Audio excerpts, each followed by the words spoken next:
cette activité de communication. Pourquoi? Parce qu'on a désormais une direction nationale des droits de l'homme. Pour la première fois, une toute nouvelle direction nationale des droits de l'homme qui joue un rôle tellement important dans l'écosystème des droits de l'homme, en qualité de service central, en qualité de pendant institutionnel, qui arrive seulement en 2023 dans ce domaine, trouver sur place un certain nombre d'acteurs étatiques et non étatiques. Cette direction pourtant est moins connue.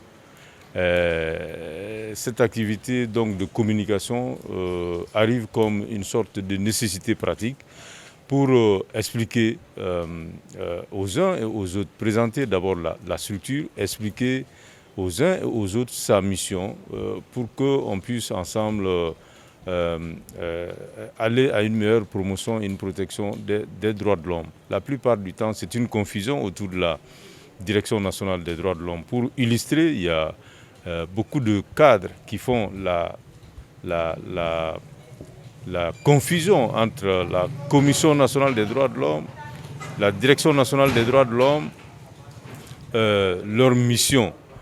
Donc c'est important pour nous vraiment de communiquer, pour essayer vraiment de parler de cette différence, mais aussi de ses complémentarités et d'essayer de présenter la structure aux acteurs non étatiques. D'ailleurs, l'activité d'aujourd'hui est adressée spécifiquement aux organisations de défense des droits humains de la société civile, pour qu'ensemble on voie les modalités pratiques de notre interaction désormais, puisque tout ce qu'on fera se fera de manière inclusive et participative. La différence est toute simple.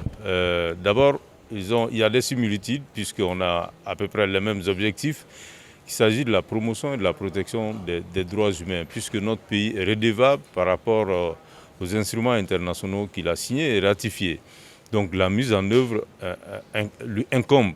Il s'agit de respecter et de faire respecter les droits de l'homme dans notre pays, de faire des droits de l'homme plus une réalité. La CNDH intervient dans ce cadre.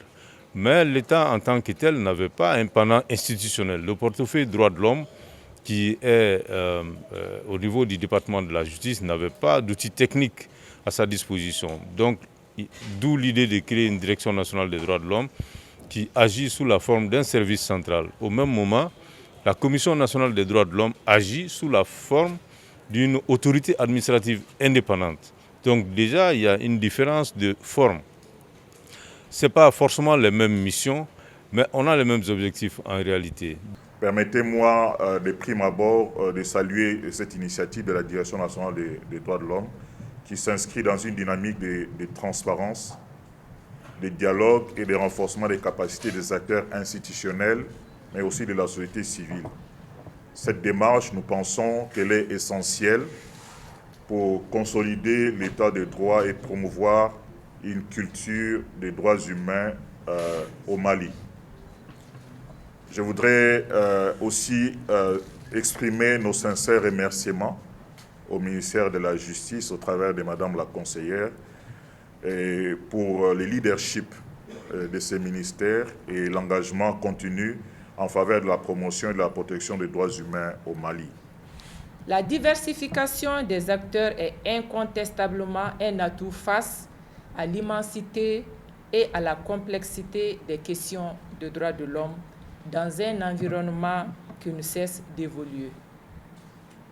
Dans le cadre de son opérationnalisation et de la mise en œuvre de sa mission, la Direction nationale des droits de l'homme se doit de vulgariser l'existence de sa structure, son mode de fonctionnement, ses missions auprès de la population.